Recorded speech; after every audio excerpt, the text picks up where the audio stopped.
I do not know whether Anne Waiguru is guilty. But the facts that have been presented on the table is enough for Anne Waiguru to stand trial and be charged in a court of law. If she is not going to be charged for the corruption of NYS, we could as well legalize corruption in this country.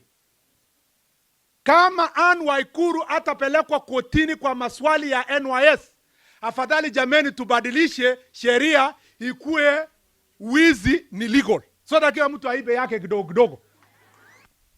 And I want to tell Anne Waiguru from my county thought, if you know even a single cent, even a dime, even 50 cents, nililipwa na Ben Gedi, ama nililipwa na Josephine Kabura, come tomorrow to the public and present that report, because the person you are accusing is saying, we were not paid as a law firm, even a single cent. Same people are still running around, even asking for political positions, running around telling us they want to be governors, they want to be members of parliament, they want to be whatever they think they want to be. When they carried money belonging to these young people in this county, in this country, in sacks into their homes, that is unacceptable.